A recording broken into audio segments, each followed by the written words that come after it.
We're all worried about, with the advancement of tech, yes, 60% of jobs, our current jobs, may be displaced. Does that necessarily mean that's the end for everyone? Are we going to lose our humanity?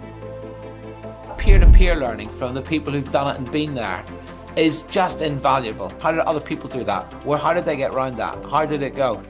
James McLaughlin, Membership Advisor at Federation of Small Businesses. With a huge footprint and over 250,000 members.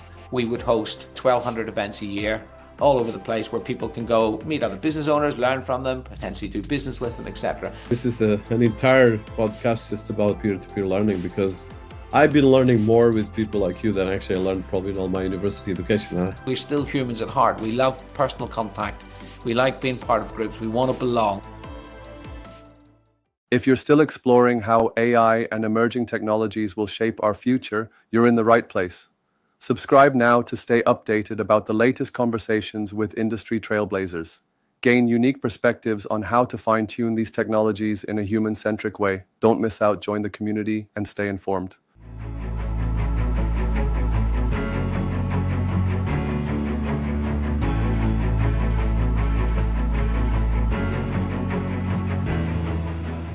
Hello and welcome to the Dinis Guarda YouTube podcast, powered by citiesabc.com, businessabc.net, and wisdomia.ai. We keep profiling the global leaders, the thought leaders, and the people making a change in the world that is more and more disrupted and inspired by technologies, by artificial intelligence, by a lot of different things. But especially what we celebrate in this series and profile is the doers. Today, I'm particularly excited to welcome James McLaughlin, Membership Advisor at Federation of Small Businesses, FSB. James is a business advisor with over 35 years of experience, working in C-suite executive roles in financial services and fintech, in helping UK businesses navigate key transitions and growth opportunities. At FSB, he assists small and medium-sized enterprises, SMEs, and self-employed individuals in various areas of business governance, compliance, and support. James is also the UK partner for BizVal, a professional business valuation service, expanding BizVal's presence throughout the UK. He works directly with business owners, entrepreneurs, and corporate leaders to provide expert valuations for strategic planning,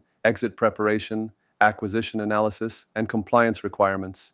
He also builds and manages strategic relationships with professional advisors, such as accountants, solicitors, and corporate finance specialists. Previously, James has also held leadership roles in previous positions, such as the Director of Life Project at Creative Benefits Limited and the Founding Director of Equilibrium for Limited. Jim has specialized in succession planning and exit strategy development, helping businesses plan for smooth transitions, whether it be through family succession, management buyouts, or third-party sales. James is a registered professional from the Chartered Insurance Institute. He also holds HNC, ONC in mechanical engineering from Newtown Abbey Tech, 1980 to 1984, and business coaching diploma from Entrepreneurial Circle, 2020. James McLaughlin, or Jim as you are known, you are one of the most fascinating personalities I met in my business life, because you are profoundly human. And I'm saying this with a lot of respect and admiration. And I think it's one of the things in business that we forget. The humanity, the stories, and what makes us special is the way we relate with other people. And how we create value. And you are actually one of the people that are really very special about that. So you've been having multiple parts of your life, from 35 years of career and experience working in C-suite executive roles, from as well as being the membership advisor for the Federation of Small Business, which is one of the biggest SME and business organizations in the United Kingdom. So I want to start. When you were a child, did you imagine yourself doing what you're doing now? And a bit of your background from that childhood to be what you are now. Sure. So the simple answer to, as a child, did I recognize what I've been doing now? Absolutely not. But then you could probably say that about most stages of my life. Did I recognize what I'd be doing in 5 years or 10 years? Probably not. But absolutely, as a child, no way. When I was growing up, it was, you try to get a job that you'd have for life, and you'd retire with a pension on it, and that was the aspiration of anyone growing up in that era. The number of revolving doors I've gone through where what you end up doing is absolutely nothing like you'd ever anticipated you'd get involved in. But then that's the beauty of life, isn't it? You don't know which door you go through, what happens on the other side. So you have over 35 years of financial service and fintech and business at Sure. large. So on these 45 years, you achieved fantastic things. And just for people listening to us, we're going to touch that. But I mentioned the Federation of Small Business, but you as well, you are a UK partner for BizVal, a professional business valuation services. And you work directly with business owners, entrepreneurs, and corporate leaders around the world. And I think the kind of experience you have is amazing because you actually speak with a lot of different people. You have all the experiences and you know what people are going through, both the good and the bad. So tell us a bit about these 45 years of experience and as well, probably some of the highs and lows, whatever stories you want to share with us. Yeah. Oh, fool, crikey. We could be here for 2 days if I start telling you all those stories. I think going back to your original point about how did I end up in financial services, and it was an accident. It was an absolute pure accident. So I trained in engineering. Um, I There was very little work where I was growing up in Ireland, and I came to take a job outside of engineering in England, and then was returning back to engineering after 2 years of doing voluntary youth work. And literally, the day of I'd been through a 6 month interview for my new position back in engineering, and I hurt my ankle, and I couldn't do the medical, and they said, "Well, you'll have to wait 6 months for the next opportunity." In which case, I needed to find some work, and that got me into financial services. But I didn't even know that's what I was getting into. I was just taking up a position that entered me into a world where basically I was doing nothing more than selling life insurance back then, and I was doing it for the purpose of making some money just to get through to I would go back into the engineering role. And then, like most things in life, an event happened, and in that case, it was I'd sold a bit of life insurance to where it rescued a family financially because it came into play where otherwise their life would have been destroyed, a young family. And I suddenly had a light bulb moment. I went, actually, apart from me earning some money from this is actually a really worthwhile thing to be involved in. And that sparked a 35-year career off in financial services. But I think whatever you're involved in business, for me, life's about people. Um, and, business is about trying to make money to some degree in terms of what it is you're doing. But if you can combine whatever it is you do in business with what you're passionate about, which for me has always been about helping people, being able to um, improve the position they're in after they've met you than before they met you, then that's a great thing to be able to do. So that's how I drifted into financial services. We then had the sort of upheaval of regulation. Now, regulation and compliance is in most sectors these days, and will certainly be interesting to watch how regulation develops and formulates within the tech world in the future, because it's certainly absent at the moment. And what does that need to look like, and what might it look like? I have absolutely no idea. But the one thing that I do know is that in financial services, after 40 years now, when regulation really started hitting in 1988. And so it's 35 years. But principally, that transformed that industry for good because it established principles, it protected people. And actually, the businesses involved in it, whilst, and me included, massively reluctant to any kind of change, as people normally are. You think it's a deterrent, it's getting in the way of what you always did from a business perspective and from succeeding, because it forced you to have different attitudes towards things. But when you look back in hindsight, actually it was the making of that industry. It created valuations well beyond where they ever would have been. It turned me into having a deep understanding of corporate governance and what's the right thing to do in a business. What are my responsibilities? What am I actually doing? Because no one goes into business to sign up to all the responsibility bit. They go into business to do what they're good at or passionate about, but they don't have the luxury of not then having to comply with global regulations or country regulations. And they're good things because they make you better at what you do.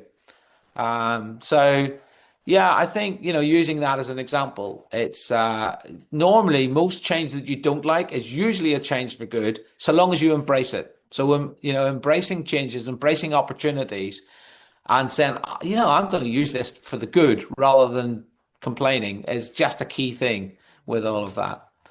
With regards to highs and lows, oh crikey. Some of the highs are personal experiences, people I've met, places I've gone to, parts of the world it's taken me to that I wouldn't otherwise have been to. And just meeting people from different cultures and doing different things. Lows you typically relate. I guess you assign your lows to business failure because it never feels good to fail in business, which I've done many times. Most of my lessons in business have come from the hard knocks of getting it wrong. But yeah, I mean, I guess they're related to that. But then in turn, equally, you learn so much from getting things wrong. It's if you grab hold of it and just see it as okay, I've learned a lot from this, and just get past the pain of getting it wrong and move on to the next thing is quite a good thing. So yeah, the highs. It's great when you sell and exit a business. It's wonderful. You feel so good about yourself. You think you're better than you actually are. Um, the lows, probably the thing that I take most out of the lows is it taught me humility. Because just being successful in things sort of leans towards arrogance when you get things right all the time. And whereas failure and mistakes, because we're all humans, we get things wrong all the damn time. And what they do is I think they really help you to sort of learn being humble and understanding that when someone else gets things wrong, well, that's okay, because you do that as well. So the failures probably, whilst they were the lows, were probably the biggest lessons and probably made me a better person in business with more tolerance of other things. I agree completely with you. And as well, the failure makes you change and adapt, which I think is a big problem. So I want to touch this part. So of course, you're still a young gentleman, but Thank you. in the last decades, a lot of things changed. And one of the things that, for instance, I love to study history. And like you said, when you grew up and when you were young, probably you wouldn't have half of the chances that most of the young people have now. Even people complain about everything. And I would say as well that from Ireland to London, of course, there's a different ball game because the opportunities are much bigger in a big city than you are in a small country, even if it's a wonderful country. So tell us a bit about these changes, because I think one of the things I would like to touch, especially my young audience, because I think people, like you said, have a sense of lack of history or lack of memory. And sometimes we tend to complain about everything we have and we forget how much abundance we have right now, independent of all the challenges we have. I don't know if you want to highlight, and as well, one of the things is that a lot of the jobs, like you mentioned, when we started, and you would never imagine probably to start in insurance, then in finance, and then building and working in a financial organization or working in a federation of businesses and so forth. A lot of these jobs probably didn't exist at the time. So I would like just to touch that because I think it's quite important for people listening to us, the velocity of change. And as well, probably in 10 years, a lot of the jobs we have now don't exist. So we'll have a lot of others. Yeah, for sure. I mean, I don't think you need to wait 10 years. The one thing that's been, I mean, change is consistent. The thing that's very recognizable today, and that's maybe partly because what you kindly said, I'm still young. I'm old. So, but one of the things that, the speed at which change is happening is definitely increasing. And that's predominantly will be, and there are technological advancements and things like that. So I think the speed at change is certainly there. But interestingly, the one thing that's never changed for me is like people are still people. And since humans ever existed, they've tried to progress who they are and what they're trying to do next. They've tried to control other people. We're full of good attributes and a hell of a lot of things that we shouldn't be proud of. From torture to control to wanting to have more things all of the time. But it's just intrinsically part of your nature, and so those things are consistent. How they get reflected are different. through generation to generation. But yeah, certainly from as I mentioned at the beginning, your aspirations when you were young was get a job that you might be lucky enough to have for life and have a great career. Um, and I talk a lot to people these days, the word entrepreneur. I mean, when I was young, I didn't even know what an entrepreneur was. And then even in the mid part of my life, to me, an entrepreneur was someone who was a billionaire, who had been so utterly successful. He was globally recognized as superb. Whereas today, an entrepreneur is an aspirational position for someone leaving school. They just see it as, okay, well, I'd like to become someone who creates something that can bring some value and make my life better along the way. I mean, that's almost the definition of what that is. But had you asked me, 25 years ago, what's an entrepreneur? I would have given a completely different description to what I would do today. And I've never considered myself an entrepreneur. I've just considered myself as someone who's paved their own way in business. I've just been a business guy who's trying to make things work and improve my life, because I never thought I never considered myself as one of these world globally wealthy individuals that's changed everything. So I still, even though people describe me as one, I think, oh, not really, but equally. Yeah, and that's good. I mean, that's positive. It's positive that people have a different mindset, that there's more than one way to get along in life, and everyone has the opportunity to go out there, have an idea, create a product, and try to deliver it. So you touched two things that are very new to me. So the difference between a person that works for other people and an entrepreneur.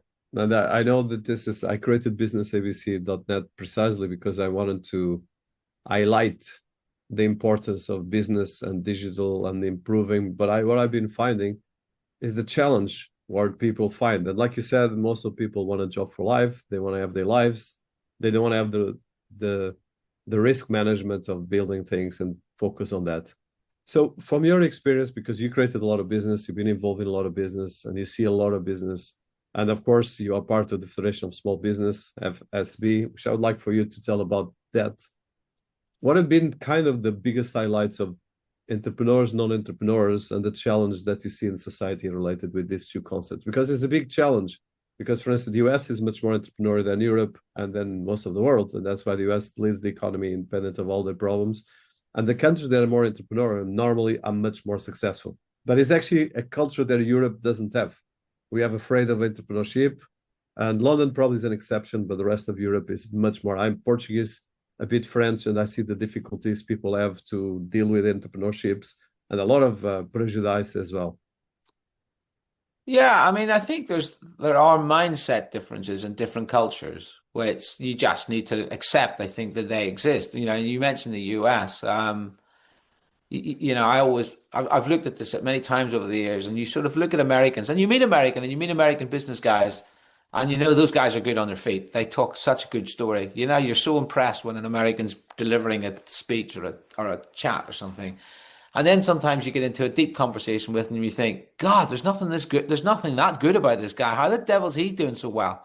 And but the Americans typically have a which I think is fantastic. If they have an idea or something, they have an attitude of, well, yeah, well, why not? Why would you not do that? Let's do this. Whereas in Europe and UK, even in UK and even in London, there's a different mentality where rather than saying why not, they typically say, oh, why? Why would you do that? You could just get a job. And right through from the sort of influences in your younger life from your parents and your teachers and the people of influence, it was, well, why would you go and get a proper job? And so there's a part mentality over what a successful life looks like in terms of two different mindsets. And there's also, I think, if you do that comparison between Europe and the US again, in the US they basically applaud and recognize and celebrate success, whereas in the UK, and I can't speak in some parts of Europe that I've seen it, there's often an element of jealousy within someone else being successful, and people don't want other people to be successful. They don't, because it almost highlights, well, why you didn't go and do that? So I'll poo-poo what someone else did. I'll talk down about it. And so there's elements of jealousy and elements of it's showing them up for what they didn't do. So there are those different mindsets which sort of generate the way in which things can happen. But I don't think the imagination, the ability, the thoughts in the Europe are in any way less than what the Americans would have. It's just that mindset. But I think that's changing. I do think there is a change with regards to that. And a lot more people do want to be responsible for themselves in terms of what it is they achieve moving forward. Yeah, very important, the differentiations you made, and I agree completely that we have these issues in Europe. Although we have a lot of creative people, a lot of innovative, and actually a lot of creators. The UK probably is one of the most ingenious country in history in terms of inventions, from the internet to a lot of other things that we use in a global scale. But yeah, the scalability, definitely the US has been beating us, and even Europe has been, or Asia has been learning a lot from the US.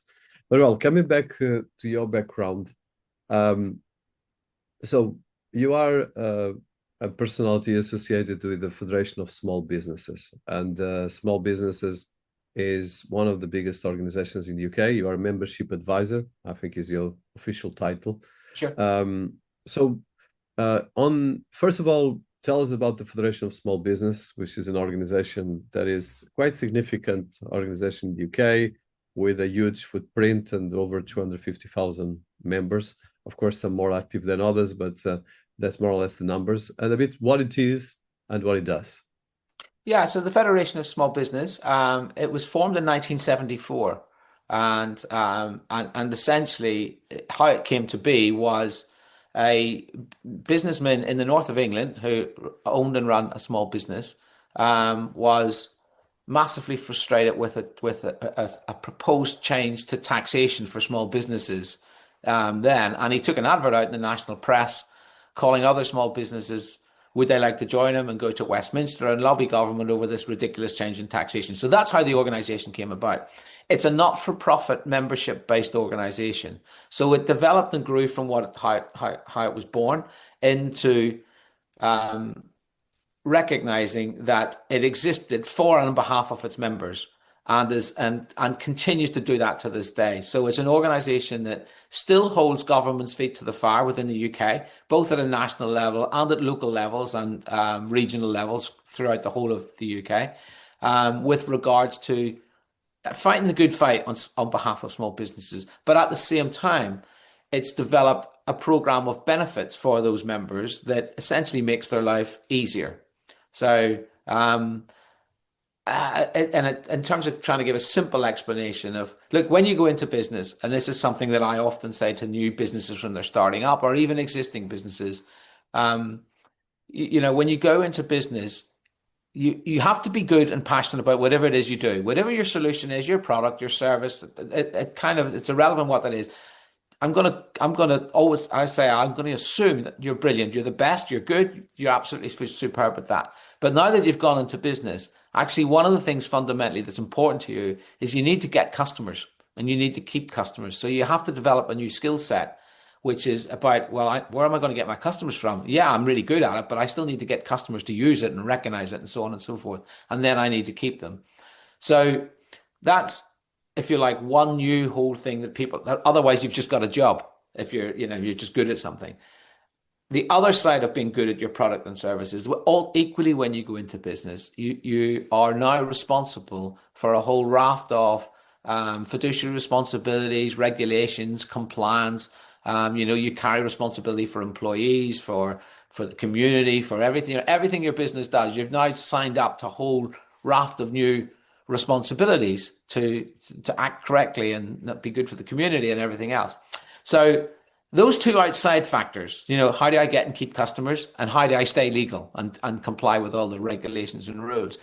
It's those two outside parts that the FSB is really good at helping members with. So on the one hand, they're a prolific networking organization. So they, across the UK, we would host circa 1,200 events a year, all over the place, where people can go meet other business owners, learn from them, potentially do business with them, etc. And that's a big part of, how do they win in new customers, and learning as well from the peer-to-peer learning, perspective, which is equally important.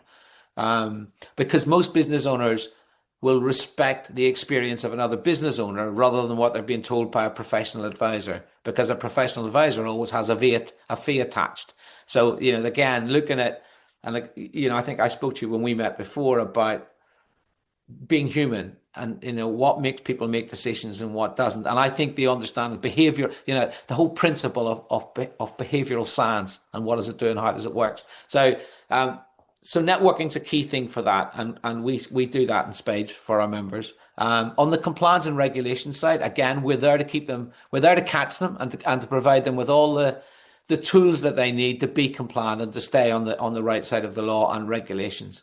So rather than get into the detail of every single service they do, I think we're a not-for-profit membership organisation who still lobbies government on just about anything that's detrimental to small businesses. And we have significant wins on that on an ongoing basis. But we equally recognise we exist for our members and we support them through services and products.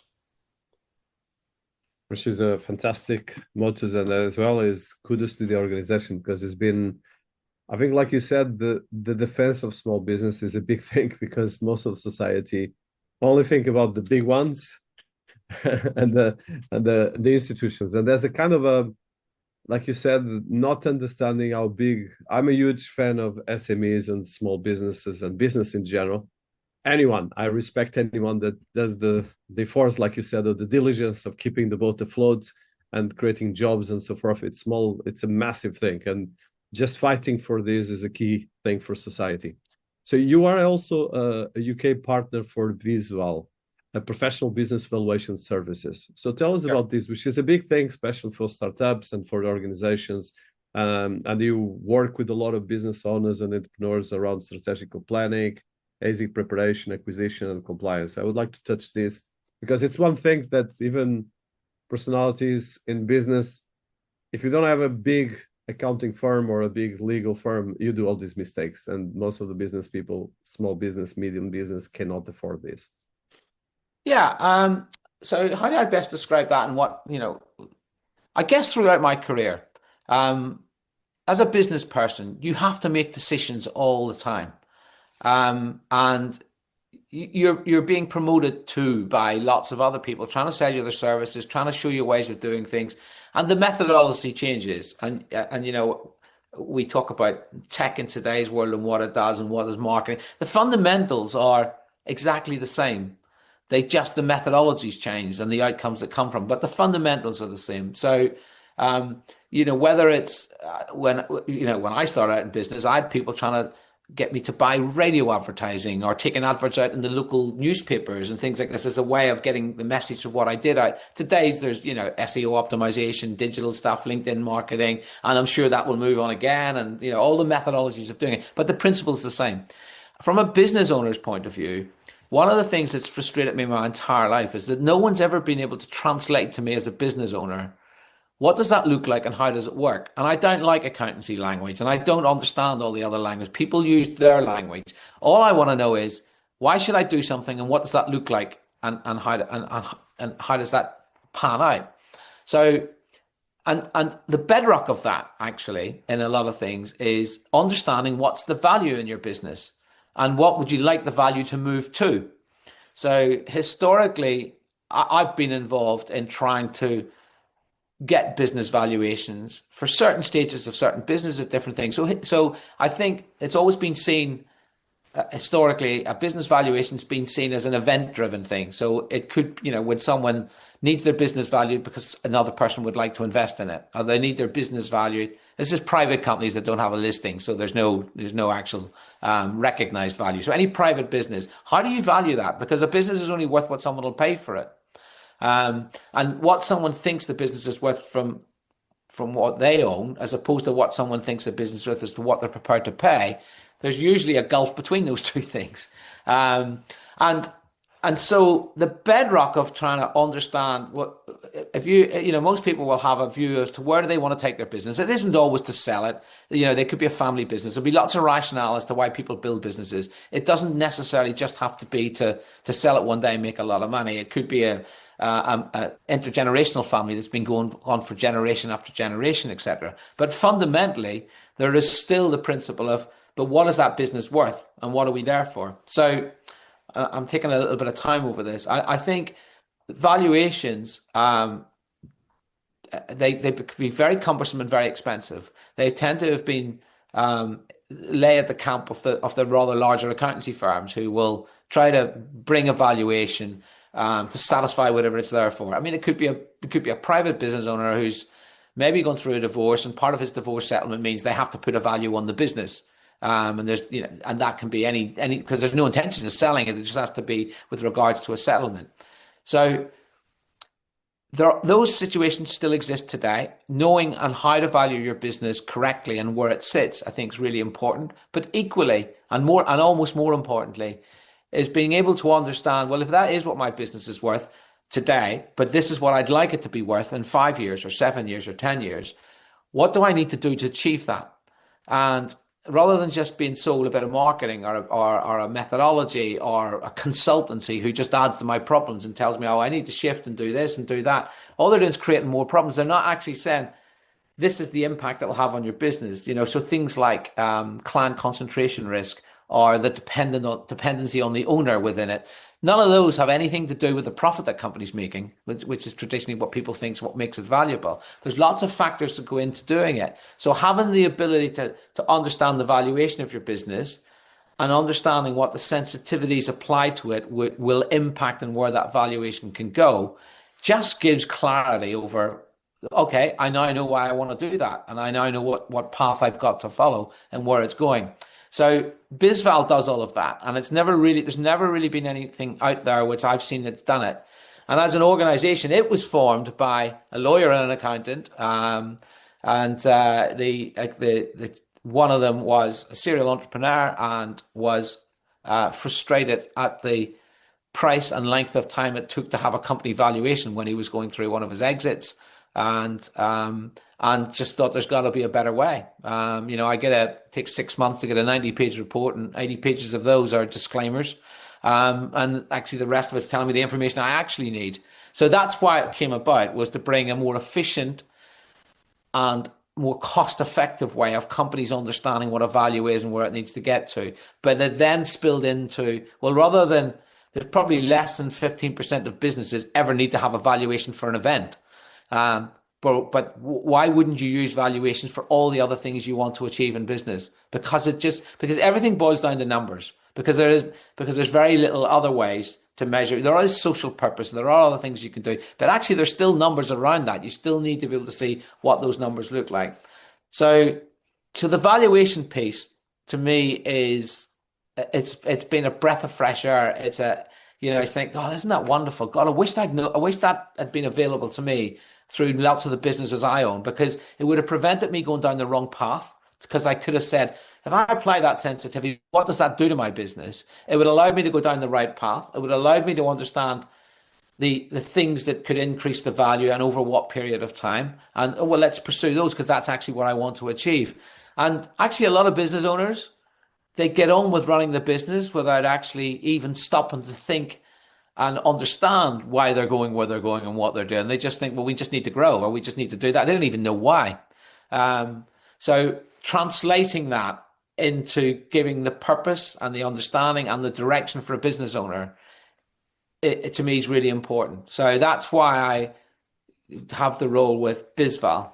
And for me, I'm still doing what I love doing, which is helping other business owners. So the role I carry out for FSB, it's about facilitating and helping other business owners.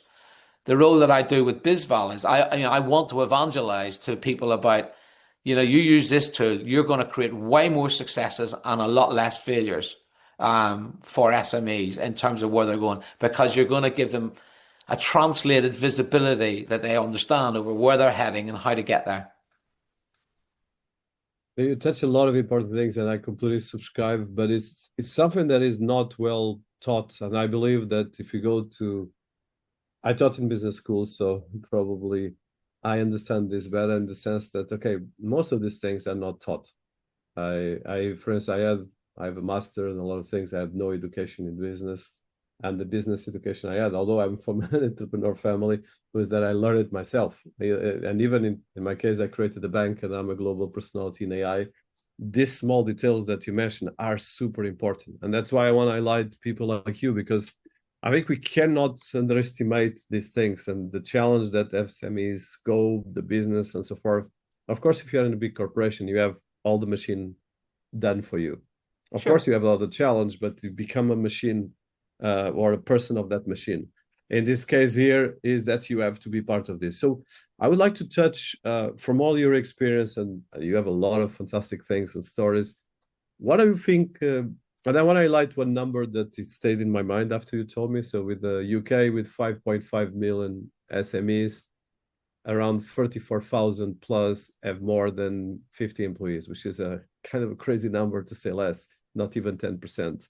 So I would like to touch these numbers, but as well the reality, because the reality is that SMEs are struggling. And this is kind of ironically, if you look at the top 7 tech companies in the world, they represent around 50% of the world economy, which is a paradox, okay? Because that money goes to the shareholders and it goes to a kind of a system that is very abstract for most of the people, because most of the people have a check for paying the bills until the end of the month, and most of them are on the edge, even most of the families. And I'm talking in Europe, because if you go to Africa and Asia, where I've been working, it's much more sensitive because people don't even have a welfare that we have in the UK and in Europe. So I would like to touch this. And I know there is a big question, but I would like to look special on the stories and some episodes that you want to highlight here. Yeah. I mean, it's true. I mean, the UK, if you take it for instance, I mean, we used to be described as a nation of shopkeepers. And what that was meant was, that essentially we were always fantastic at having lots of little mom and pop businesses and small businesses. And they very rarely had the direction or appetite on being anything other than that. That was often just enough in itself. Um, and so, yes, we do have, and we still do have a lot of micro business within the SME sector. I mean, there's different definitions to what an SME is, either on turnover or number of staff, etc. But yeah, I mean, we even within that sector, there's a huge amount of micro businesses, but they're still very important to the economy, and they're still very important to the circular way in which we're doing things. And it doesn't matter if someone has a social purpose rather than a financial purpose, but they won't be able to achieve the social purpose without financial stability. So there has to be an element of it. Um, and you're right. I mean, the control of the world is increasingly landing in smaller circles in terms of the larger companies that are running all of these and owning all of these things. And that doesn't feel like it's a good place to be. If you're not given the oxygen or the air for smaller businesses to have more aspirations, to grow, then I don't know where that's going to head. It doesn't feel like a very good place. Um, and these larger corporations, they have to spend their money on something because there's no point leaving it in the bank. So they'll go out and buy more of these SMEs, and then they get the problem when it gets larger and larger in terms of what acquisitions they make. So I think it is. I think it's how do you get the balance between what we all do and why do we live? We love community, and I go back to I've been a observer of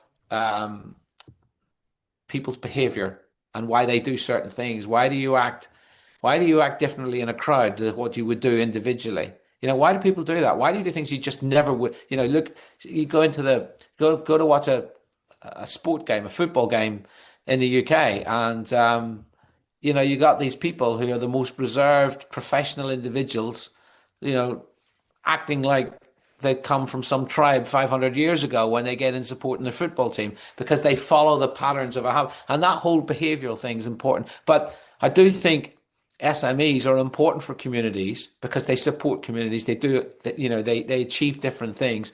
And I think we're all worried about with the advancement of tech and the ever growing increase in the size of the larger companies, are we going to lose our humanity? How do we use it as a purpose for that we can blend the two together and how they come together?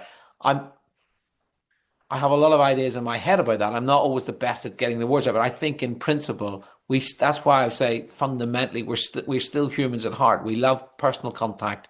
We like being part of groups. We want to belong. We like attaching ourselves to other people who follow similar beliefs to what we do. in humans, etc.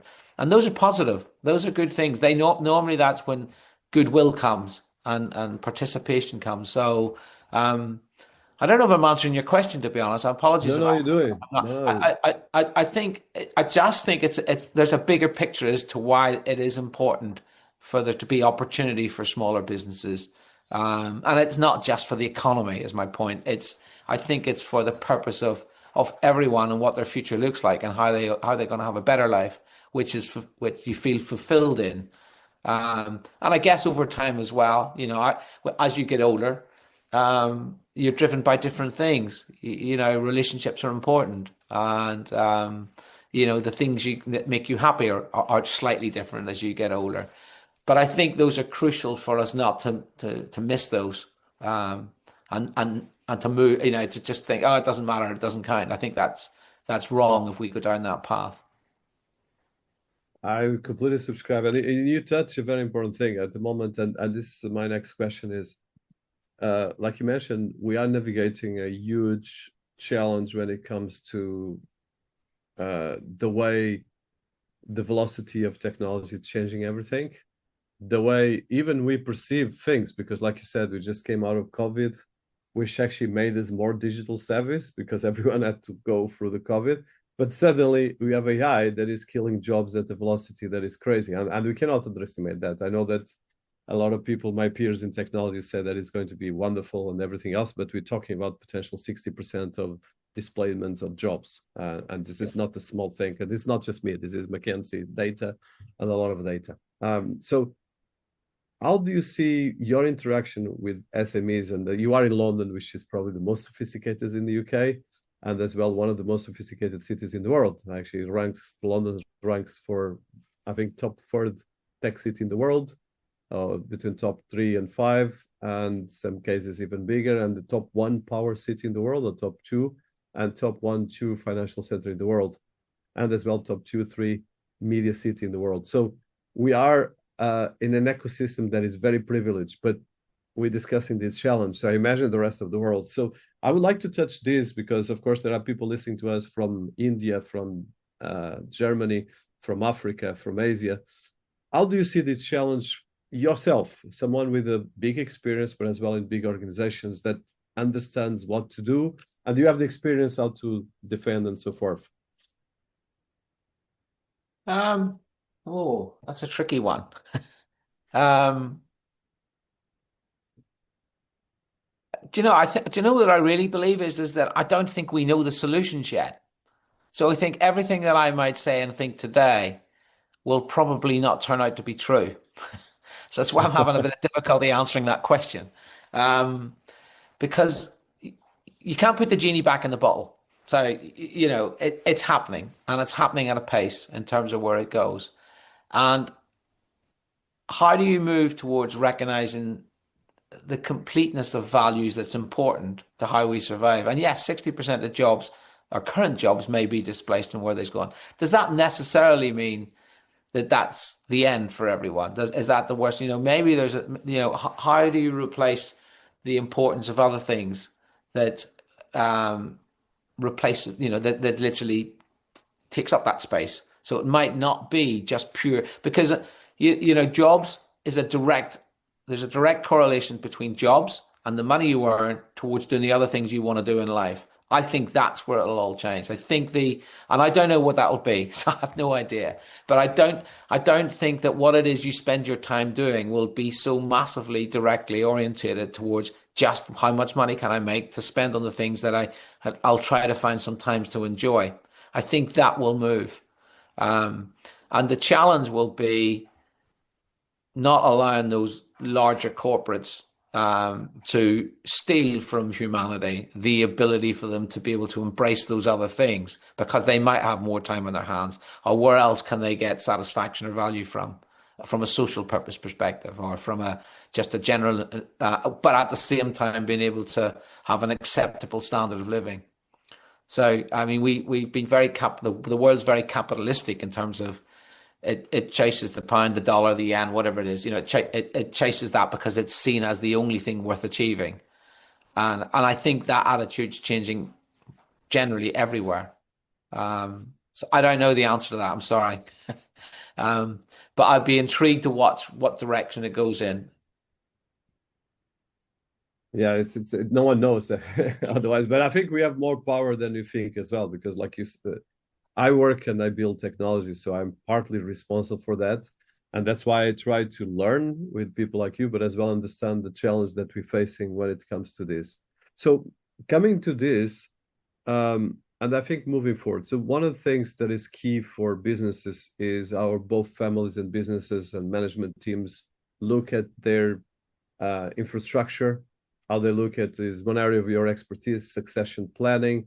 How do you look at even between management teams passing to another management team? So you have a lot of expertise on this, and you see as well the struggle that business have in terms of management, in terms of funding, in terms of a lot of different things. So from these general topics, which are the ones that you face that you feel that people are more struggling? Do you know, I think it comes down to the problem normally arises because it just isn't addressed or recognized that it should be addressed. The dynamic is certainly different in a multi-generational family, where it's cascaded down through family ownership. But the underlying problem is the same because it could fade out if they don't recognize what are the particular issues that come inside of a multi-generational family where succession planning is about passing down to the next generation. Um, and often that's about the recognition of the inequality within a family in terms of who contributes, who doesn't, what's important for them, all of those factors. And if they're just not recognized, then they don't get addressed. In a non-family business, just a normal business, what's their succession planning? Now, it may be as straightforward as I'm going to build a business, I'm going to exit, I'm going to sell it, and then I'm going to go and do whatever I want with the rest of my life or retire.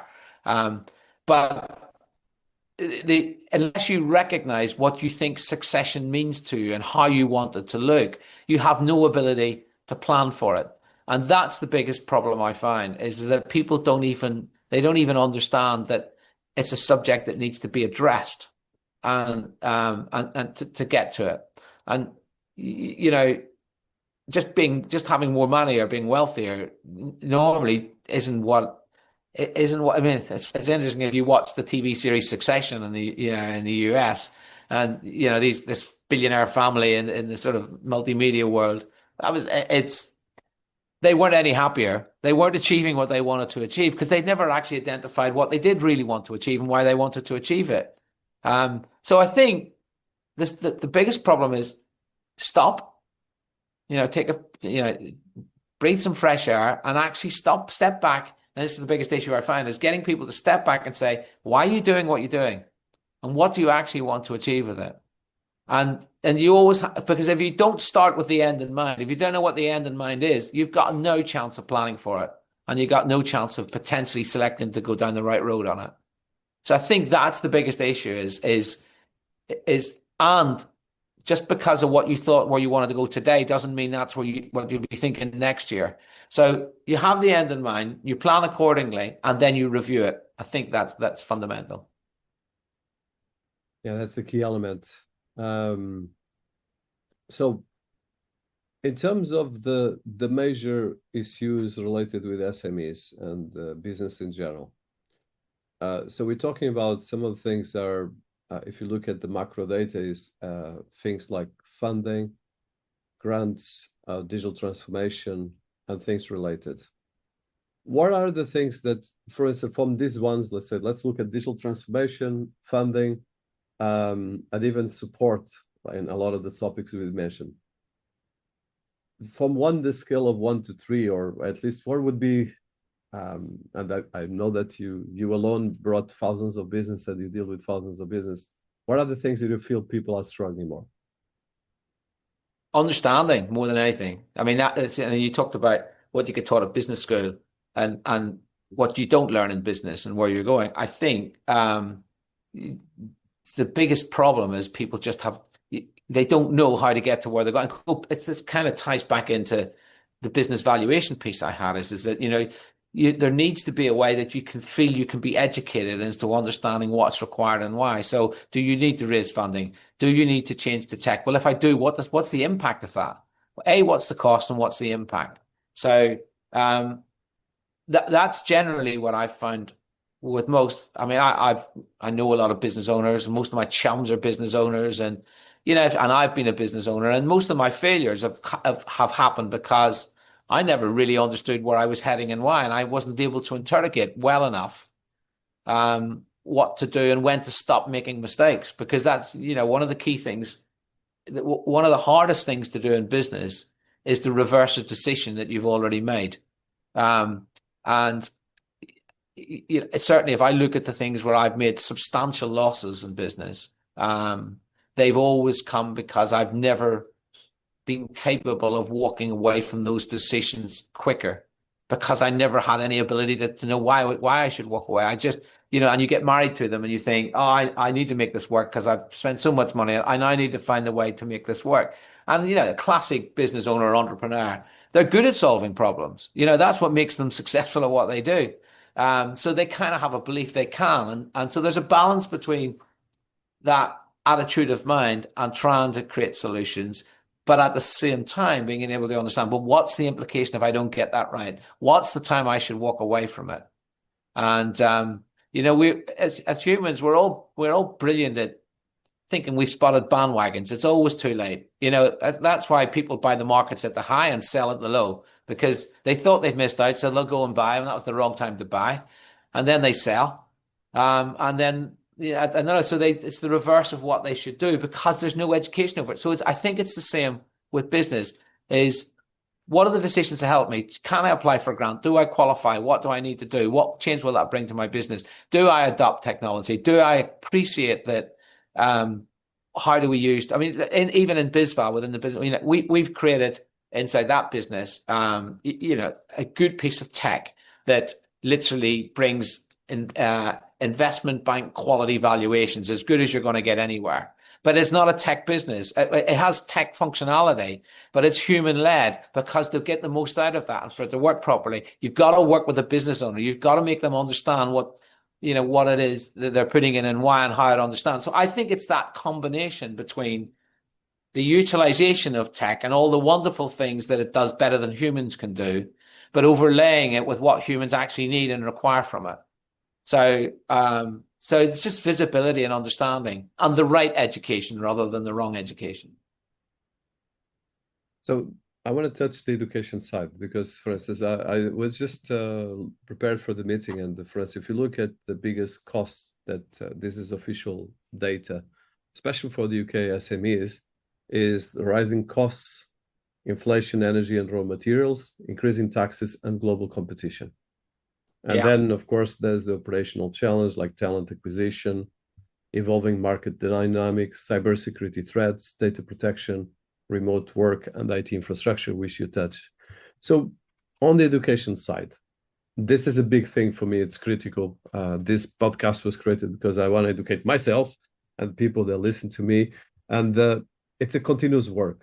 So you are a great educator because I'm learning with you each time I speak and the small details. So what would be the education parts that you highlight? Because that I think probably we need an SME academy in a big scale that can actually help really business getting updated, and small things, not like big courses of MBAs that sometimes don't prepare people for reality of the things that are changing every day. I think I'm a massive fan of peer-to-peer education. So you learn, I always say to people, you go to a conference and you got a 3-week conference by your company or whatever you're doing. And where do you learn the most? Normally during the coffee breaks or in the bar at the evening, because what you've done is the subject matter's been there, but then you have the opportunity to interrogate that subject matter with people who've got a different experience to you, either better or worse. And so that peer-to-peer learning from the people who've done it and been there is just invaluable. And I think the embracing of that, and I'm very happy. I didn't used to be honest. When I was younger, I treated failure like it was as failure. So I try to deny it or not own up to it or never be honest about it with people. But then I worked out that it was really helpful to me, and actually it's really helpful to other people. So it's that kind of trying to learn in advance rather than in arrears, but from practical experiences rather than from textbook experiences, and which is often the situation when you when you meet anything from an educational perspective or from, from a enterprise education for business studies, etc. Sure, there's a lot of good things to learn there, but it's like anything in life. You learn when you're on the job. You learn when things go wrong and you think, oh, it didn't quite work like that. And some of those things you can't teach, you can't actually put into a textbook. I mean, I used to look back and couldn't believe. I always had this methodology of what I called pulling rabbits out of hats. And I used to look back at trying to achieve something. And somehow I'd pull a rabbit out of a hat I didn't even know I owned. And then I'd go, how did I do that? I've got no idea. But, once the desire's strong enough to do it, you find a way. And normally that finding a way was because you're trying to learn, how did other people do that? How did they get around that? How did it go? Whereas textbook stuff, whether it's borrowing money from banks, you've got to make the application in a format that they like. You don't even know what that format is. So chances of you getting it right are pretty slim. But if you knew someone who put an application in and got refused and then put one in and got accepted, learning from then is, oh yeah, you know what you need to do with that? What you need to do is don't tell them about that bit, even though you think that's what they're asking. That's not what they're interested in. Or you're making you're in for a government bid and things like that. Most people they put into it what they think they want to hear rather than actually what's realistic. So that's peer-to-peer learning, I think. That's learning from ongoing. And actually that's what, I'm not in tech, so that's your skill set. But I'm, in awe of the sort of magic that things like ChatGPT does, for instance. Because if you prompt it right and you reprompt it and you reprompt it again and you tell it something else, it's doing exactly that. It's gathering from everybody else's previous experiences. So it's harnessing that. Now, there is the risk that they could also be harnessing negative experiences and promoting them as positives because they haven't quite worked the nuance out between them. I get that. But by and large, why it's so impressive is that you just think, this is amazing. I mean, there's hardly anyone you meet who's testing it and trying and going, do you know, that used to take me days to do that. I can get, the basic formula of what I'm trying to do in seconds because I'm able to learn from everyone who's gone before me in terms of what that looked like. So it's that peer to peer, I think, is important. But I still think the human part's important, but as well as just the facts. So much, when we met or when we even meet on here or when you meet people, your tone of voice, the way you smile at them or not smile, the non-verbal stuff, from a textbook point of view, rather than following a particular feature, there's so much things you pick up without even know you've picked them up, and where you're going with them. So I don't know if that's answering the question. I'm trying to sort of look at how those two things merge, but peer-to-peer to me is a good way forward. I love the peer-to-peer learning as a key thing. And to be honest, I think it's that's the reason I think this is an entire podcast just about learning how to peer-to-peer learning, because I've been learning more with people like you than actually I learned probably in all my university education. I've been a teacher in universities. I'm talking business-wise, of course, I learn other things. And this is a key element because it's kind of a challenge because, like you said, the technology we have, although super advanced, is not solving a lot of these problems. Because, like you mentioned, ChatGPT can emulate a lot of different things, but will be creating other kind of a paradox. And for instance, I have this in my own organization where I have different people, young people, medium people, more senior people, and they all get kind of lost in these parts because in the end of the day, if we're not really, first of all, most of the people cannot be independent enough. They need to go through all the stages of learning. And this is one thing that I know that you're very good, but it's super difficult. It's extremely difficult. So I want to touch this in the sense of, for instance, on your work of Federation of Small Business, and you work with small business companies, medium size and probably bigger ones. You see this trend going across the board? Or do you feel more like companies less than 10 people, more companies a bit bigger? And I know that you don't have statistics. I'm talking purely on your experience, because like you said, peer-to-peer, it's one of the arts that we're losing because of computing and because of all of these different things. No, my gut feel is that we're not moving towards larger companies. We're moving towards smaller companies in many ways. And that part of that's driven by the increased responsibilities of having employees, the extra risk that comes with success in a business because you're so tied up in all of those things. It's easier to embrace tech or bring people in a consultancy rather than on a responsible employer perspective. So my gut tells me that we aren't going to see businesses getting larger and larger.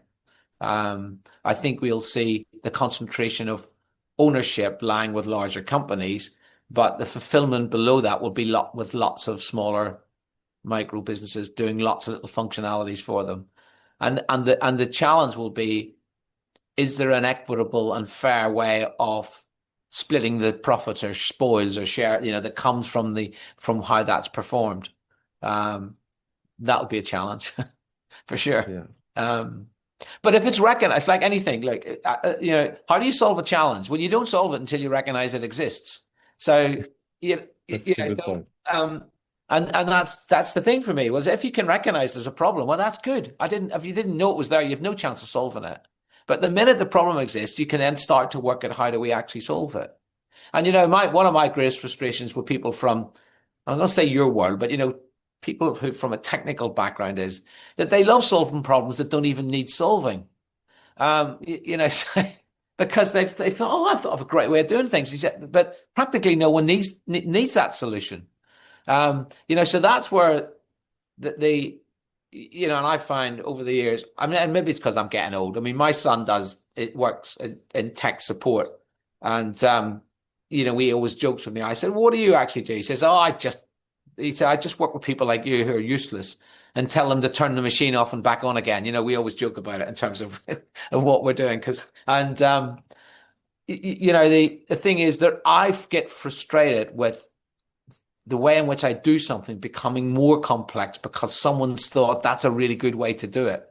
It should never be the case. Everything's got to be simpler.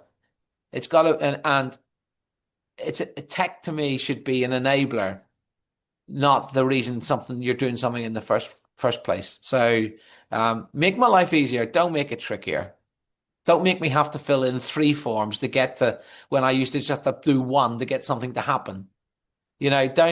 Don't make it so difficult for me that when I fly on a low airline flight, that I'm getting penalized at the airport because I couldn't work out how the hell I was meant to, get my boarding pass in advance because I booked it through a third party agency and I didn't have the reference. And, you're just destroying my holiday before I leave because this tech enablement is actually not tech enabled. It's made the whole thing worse. So that's that marriage between just make it easier, not more complex. And I hope it gets there.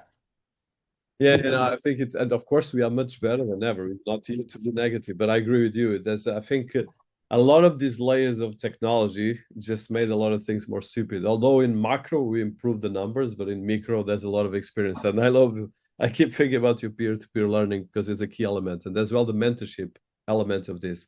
So I know that I passed the 1 hour benchmarks. I appreciate your time. So I have one last question Sure. that is quite a broader one, but I want to touch. So my experience, and of course I build AI, so I'm not a conventional person, is that AI is transforming everything. You know that, we touched this before. But if I would ask in the percentage of 1 to 10, and there's 2 questions here. The first one is, how do you think people are prepared for AI? 1 to 10, that's the first question. And the second is, if you would ask who really understands AI in the network you have, how much would be the percentage? They're good questions. So the easy one to answer is how much they really understand. Well, I would say that's close to 0. They might think it's close to 0. I think they like to think they understand it. I'll tell you a story about that in a second. But you really think it's close to 0? In terms of when they think they understand it, but they don't, is my point. So they understand the outcome. They haven't got a clue what's going on and what the impact of it is. So they're very simplistic in terms of what they grasp as to what this thing is, and they just say, "Oh, yeah," and it's probably not that, or they're using it incorrect. But I think they'll learn. I think people will learn quickly in terms of where it goes. But it depends who steers them, how they get steered to over where it's going. I think absolutely.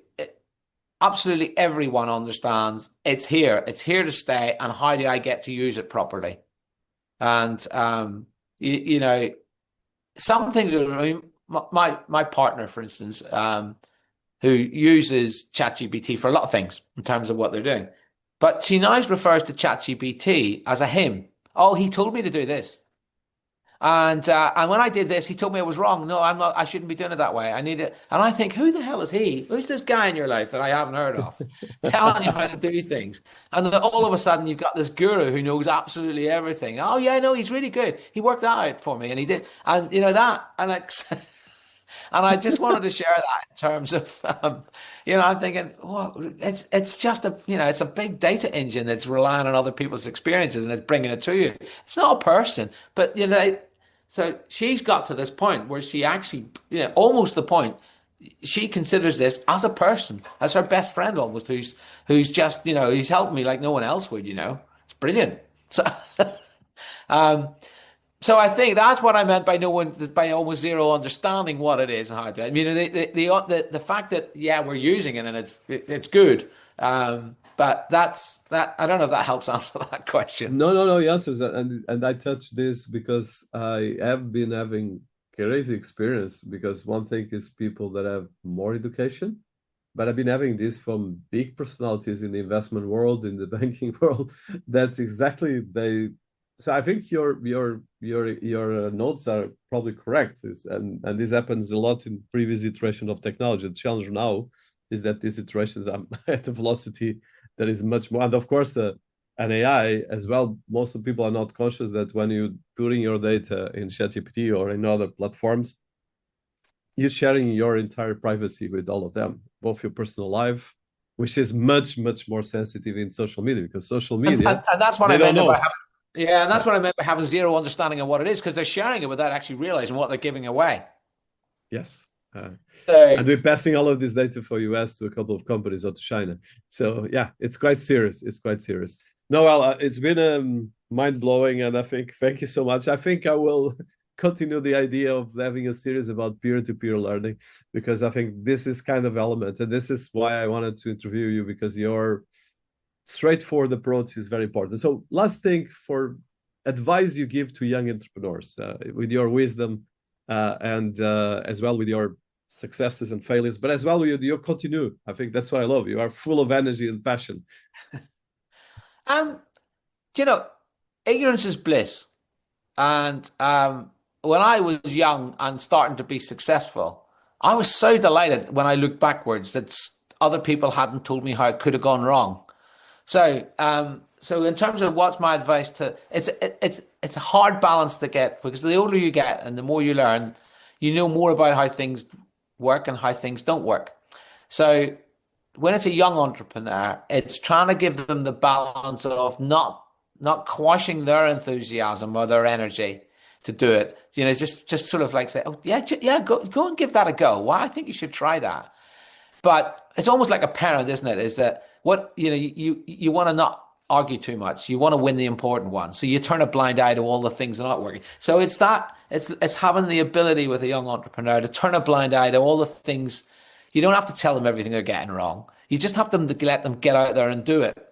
But if there's something catastrophically going wrong, it's going to say, listen, just be aware of that. That might not work the right way for you. So I think it's that. I think it's just what's the most important thing for me in business is showing up, being visible, and doing it again and again and again. That's what works. It's the fundamentals of business are so damn simple. If you show up, you know what? It works. Every time I get fed up and I want to go and bury my head in a pillow and give up on things, and I can't be bothered to do stuff. The minute I start doing stuff, it starts working again. So activity, what's the three most important things in business? One, activity. Two, activity. Three, activity. Just get out there and do it. So for all young entrepreneurs, yeah, go do it. Go on in. Off you go. That's a fantastic way to finish. Activity, activity, activity. I love it. Well, James, or Jim, as you're known, it's been an honor. I love your wisdom and zero bullshit approach. And And as well, I think this passion really for helping people and the peer-to-peer learning is really, it's in my mind. So it's been an honor having you here. It passed very fast. I still have a lot more questions. I think we could go for more hours, but I think I would probably like to do a bit of more series with other entrepreneurs, because I believe that there's really a lack of knowledge on these things. And yeah, I speak here a lot of things, very quantum physics, and I'm talking about very advanced AIs. But if you don't know how to do this, you can have. And I finish with a story. For instance, I had actually came to this channel. We interview a personality that got 18 close to $20 million of funding and burned the money in 1 year, and they went down after 1 year. So that's an example of the challenge, because he had no experience. Yes, Yeah. it was a fantastic company, amazing IP. And this is another problem that even me, I almost did these mistakes multiple times. So it's kind of this kind of approach that you have to have, the approach of Silicon Valley, but the approach of down to earth, it's super important. And the activity. So Yeah, yeah. I mean, I just lastly before we leave, just very quickly, one of my very, very good friends is an actuary, and probably they were probably the parents of all things algorithms, actuaries, in terms of how the world works, and super clever, and has come up with a fantastic product and solution, and it really is, in the financial services sector, I think there's nothing gets close to it, and I continuously have to keep reminding him that he will die the cleverest man in the graveyard, because he's missing the point of, but you've got to get it to market. You've got to find customers. I know it sounds really busy. Just because it's really good doesn't mean they're going to find you. And it's that, and that's the point, and absolutely, fantastic things out there, but the basics, do the simple things, keep it simple, just get out there and make it happen. no, thank you. And it's really important. I think we forget this level of simplicity that we have to have. So thank you so much. We're going to put all the links to the Federation of Small Business and the organizations you've been involved. And I am actually personally very grateful for I want to do this public, because these small details seem like a small thing, but it makes a big difference. And I know that you are always helping people as well, which is a key thing as well. This is generosity, because he always pays back in a lot of ways. Thank you, No James, for being problem. It here. was my pleasure. Thank you very much.